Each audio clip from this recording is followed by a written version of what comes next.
Olá pessoal, sejam muito bem-vindos a mais um Café e Negócios.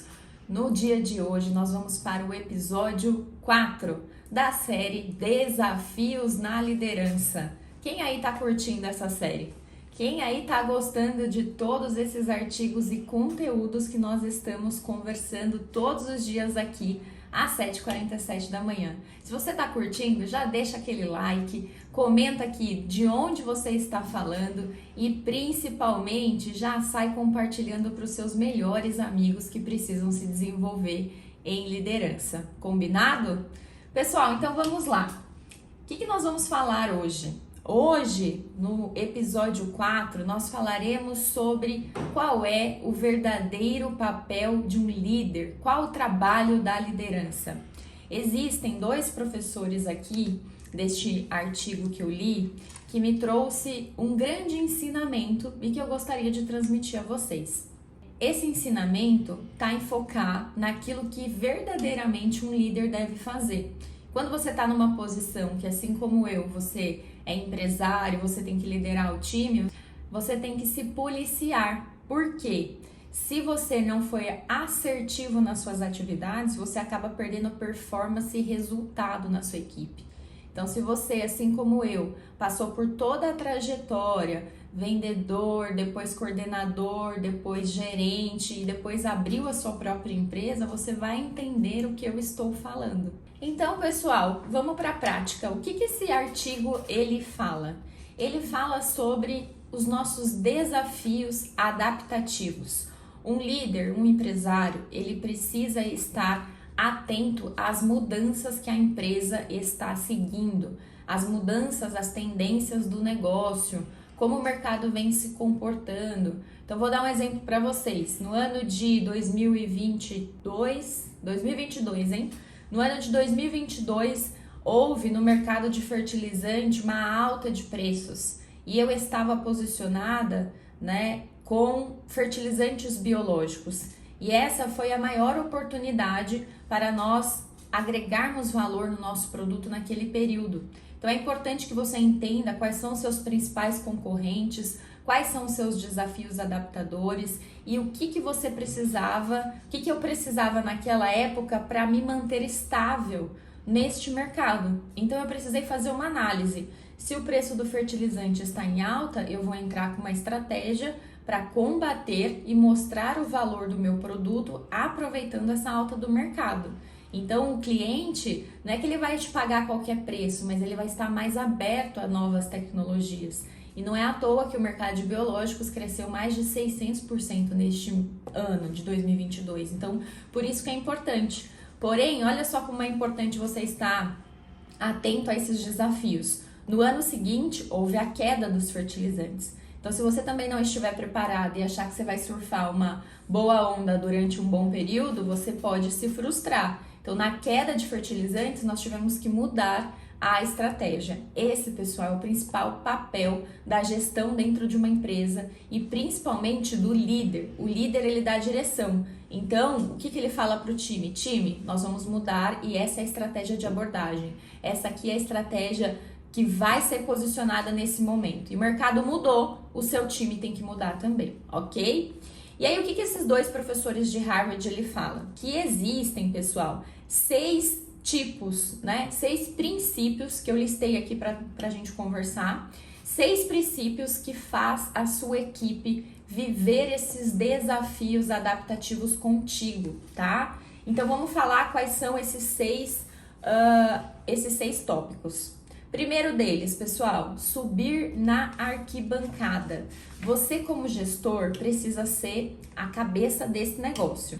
Ah, Damares, como que eu sou a cabeça desse negócio? Você tem que estar aberto às tecnologias, às notícias e você conseguir transferir isso de forma rapidamente aí para o seu cliente. O que significa você estar na arquibancada? Você ser um bom observador. Observa quais são as notícias, começa a perceber um padrão, ou seja, naquele meu exemplo do fertilizante biológico, eu comecei a observar um padrão. O fertilizante químico em alta, as empresas de biológicos se posicionando, o mercado do biológico se mexendo também e nós nos preparamos para isso. Então, Então esse é um olhar de arquibancada. O que os concorrentes estão fazendo e como eu vou me posicionar de acordo com a notícia que está acontecendo no nosso mundo, no nosso mercado, ok? Por isso que é muito importante, pessoal, vocês que são cabeça, né, líderes, entrar no Google e colocar lá a notificação de acordo com o seu nicho. Então existe uma ferramenta hoje no Google que você recebe notícias no seu e-mail relacionada ao seu nicho. Eu costumo fazer isso para ficar inteirada, porque hoje em dia é muita notícia. Então você entrou no seu e-mail, você vai ver quais são as principais relacionadas ao seu nicho e se aquilo influencia ou não a sua tomada de decisão, ok? Item 2, pessoal, identificar o desafio adaptativo. Qual é verdadeiramente o desafio que você está passando? Então, é uma mudança de preço? É uma mudança na política? É uma mudança de legislação? Tudo isso vai definir uma estratégia diferente dentro do seu negócio. Mais um exemplo aqui que aconteceu comigo, ó. No ano de 2023, saiu uma legislação intensificando o mercado de cana-de-açúcar, incentivando, né, o mercado de cana-de-açúcar a investir em pátios de compostagem. E na época, o meu time ele era responsável por comercializar fertilizantes biológicos e nós queríamos entrar no segmento de cana-de-açúcar. Então, o nosso fertilizante ele serviria para enriquecer esse composto orgânico. Qual foi a minha estratégia? Vamos aproveitar que saiu essa legislação e vamos chegar com a solução. Olha, cliente, você não precisa já regularizar o seu pátio? Aqui está um mineral para você poder fazer o seu próprio organomineral na fazenda. Então, é pegar um item forte na legislação e criar uma estratégia e uma abordagem específica. E com isso, pessoal, olha que interessante. Eu ouvia muito dos meus clientes: nossa, você chegou na hora certa. Nossa, Damares, que bom que você e o seu time vieram aqui, porque, nossa, é o momento. E isso, pessoal, não é casualidade. Isso é planejamento, isso é estratégia. Então, eu estava posicionada naquele lugar, naquele momento, porque eu estudei o meu nicho antes, porque eu me preparei para isso. E é isso que eu quero que vocês aprendam e executem aí deste lado também, tá bom? Item 3, pessoal, administrar o desgaste. Você, como um bom líder, você precisa inspirar as mudanças. Equipe gosta de mudança? Não, não gosta. Pessoas não gostam de mudanças, então você vai ter que gerenciar conflitos. Primeira coisa, você vai colocar em prática uma estratégia nova como um líder, você precisa que o seu time esteja contigo. E para isso, eles precisam tirar todas as dúvidas possíveis. Se o seu time não comprar a sua ideia, ele não vai executar. Então, imagina só se nesse exemplo da compostagem que eu dei aqui agora, o meu time falasse assim: ah, não, isso não vai dar certo, porque ninguém tá nem aí para compostagem. Uma pessoa que falou isso na reunião, ele pode acabar com toda a estratégia, porque ele vai mudar a crença de quem tá ali. Então, você tem que questionar: ok, essa é a sua opinião, por que você pensa assim? Vamos aprofundar, vamos tirar as dúvidas, vamos dar exemplo.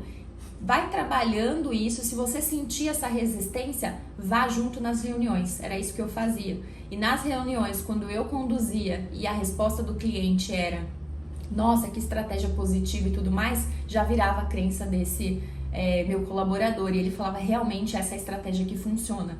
Então isso, pessoal, é muito importante. Você, como líder, precisa dar esse direcionamento, ouvir as opiniões, mas tratar as objeções. Né? Às vezes a gente acha que objeções existem só no cenário de vendas. Não, objeções também existem dentro da empresa, dentro da sua liderança, e você é responsável por tratar isso, ok? Item 4, pessoal, mantenha uma atenção disciplinada. Não deixe a sua equipe ficar com conversinhas, vá direto ao ponto. Tragam para eles assim, ó: pessoal, tem alguma dúvida, tem alguma questão relacionada a essa estratégia, a esse nosso posicionamento? Vamos debater juntos. Evite e, de preferência, não faça isso dentro da sua empresa. Ficar perguntando o que o outro disse, o que o outro achou. Isso alimenta um cenário ruim, um cenário de fofoca dentro da empresa. Você precisa ir direto ao ponto. Quem tiver alguma objeção, traz em reunião, vamos discutir junto. E quando você traz o ponto, ao invés de você colocar como uma regra dita, pergunta a opinião deles. pessoal, eu estou com essa ideia, o que vocês acham? E trata ali, porque vai ser uma sugestão, uma ideia, uma estratégia construída em várias mãos. Você não vai estar impondo nada. Toda vez que você impõe, você trava outra pessoa, porque você tem uma questão de autoridade, né? Uma questão de hierarquia ali, então a outra pessoa ela pode recuar, mas ela pode sair da sala de reunião e falar alguma coisa que não é agradável ou ir contra a sua ideia e mudar o seu clima organizacional. E isso é algo que nós precisamos controlar. E eu vou falar com experiência na minha empresa. Isso era algo que eu não dava tanta atenção, pessoal. E ao passar dos meses, ao passar dos anos, eu comecei a ver o quanto que isso impactava. O clima organizacional interfere em 30% no seu faturamento. Anota isso. Não deixe isso acontecer dentro da sua empresa. Quem dita a visão, a missão da sua empresa e principalmente os valores são os donos, são os líderes. E você como dono, como gestor, como líder, você precisa passar isso para as outras pessoas.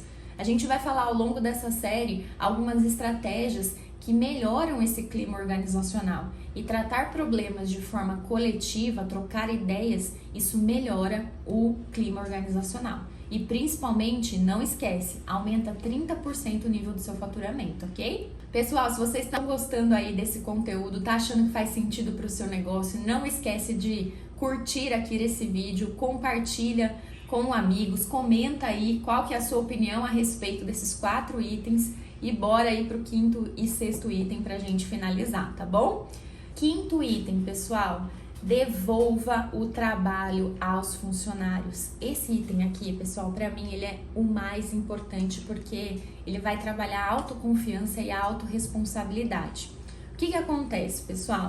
Todo funcionário, ele tem uma certa dependência da nossa ação. Nós falamos muito isso na aula passada, na aula 2. Se você ainda não assistiu o episódio 2, já anota aí no papel para assim que acabar essa aula, você assistir. Por quê? O funcionário, ele precisa criar uma independência. Se você ficar resolvendo o problema dele, o problema por ele não está trabalhando para a empresa, você que está trabalhando para ele. Então é preciso que ele cresça como profissional e que ele tome ações devidas. Então essa autoconfiança ela precisa ser trabalhada, ok? E para isso, para você impulsionar esse seu colaborador, né, esse funcionário, o que você precisa? Você precisa apoiar quando ele errar. Você precisa ter paciência para ensinar. Você precisa ser um líder que inspira. Então é normal erros acontecerem, mas o que você precisa é olhar no fundo do olho do seu colaborador, assim como eu tô olhando para você neste minuto e falar assim, eu confio em você, eu preciso de você. E não é isso que eu espero de você. O que eu espero de você é isso. Me fala como que você vai fazer para alcançar isso. Quando você for nesse tom, nesse jeito, de forma genuína, deixar ele tomar a autorresponsabilidade, acredite, a entrega dele vai melhorar contigo. Então não adianta esbravejar, gritar, ficar nervoso, deixar a outra pessoa nervosa. Isso não faz ninguém crescer. Não é bom para você e não é bom para o seu colaborador. Você precisa trabalhar a autoconfiança dele. E quando você faz isso, você tem uma equipe autogerenciável. Ou seja, você não precisa ficar controlando. A pior coisa que um líder pode fazer é querer controlar os seus colaboradores. Não funciona assim, pessoal. Funciona com responsabilidade. Isso é o que eu espero de você. Você tem uma rotina de trabalho. Você vai fazer o seu checklist e você vai me devolver. Se ele não fizer, pessoal, é feedback. Você quer na sua equipe uma pessoa que não entrega aquilo que você pede? Você quer na sua equipe uma pessoa que você precisa ficar repetindo o que ele tem que fazer? Não! O negócio é demitir. Quando isso acontece, é demissão, não tem outra conversa. E isso é o quê? Valor. Valor instalado dentro da empresa. Se você não fizer isso, o seu negócio não cresce. Acredite. 6º princípio, pessoal. Não silencie as vozes de liderança que vêm de baixo. Essa é muito importante. Não ignore as opiniões que vêm de baixo, principalmente se vier de líderes. Você como gestor, você como diretor, ouça os seus gerentes, ouça os seus coordenadores, entendam o que os informantes estão falando e faça uma seleção. Faça de fato uma escutativa. Pergunte o que ele está querendo dizer com isso. Tem algum ponto que nós estamos deixando passar? O que é isso, pessoal? É não ser orgulhoso. é você olhar com um olhar estratégico. Será que faz sentido? Ou eu tô querendo ser autoritário? Então esse é um dos princípios que vai fazer o seu time comprar a briga dos desafios adaptativos contigo. Se você for autoritário e não ouvir muitas vezes as dúvidas, tudo bem. Às vezes pode acontecer de ter algo que não é coerente para o seu negócio, mas você tem que fazer a leitura. Você não pode ignorar. Você não pode simplesmente falar, não, ele está falando, não vou ouvir, a ordem é essa. Não. Faça de forma seletiva uma escuta ativa. Questione, pergunte o que ele está querendo dizer com isso, onde ele está querendo chegar. Aprofunde cada vez mais para você ser assertivo na sua estratégia, porque a estratégia não virá de outra pessoa, apenas de você mesmo, ok? Então, pessoal, nós encerramos esse episódio 4 aqui. Eu quero que você deixe o seu like, comente o que você achou, compartilha com 5 amigos que merecem ouvir também esse 4º episódio e esteja comigo amanhã às 7h47 para o 5º episódio. E o tema da aula de amanhã será por que as pessoas devem ser lideradas por você. Então está imperdível, nós estamos aprendendo e evoluindo juntos como é ser um grande líder, através aí de grandes artigos, de grandes nomes que são representados não somente aqui no Brasil, mas no mundo. Inclusive, 2 desses professores que nós falamos aqui são formadores de opinião em Harvard, então eu seleciono esses artigos com todo carinho, todo cuidado e todo o meu profissionalismo para transmitir o que tem de melhor num cenário de comunicação, ok? Então eu te espero aqui amanhã no Café com Negócios 7h47. Tchau!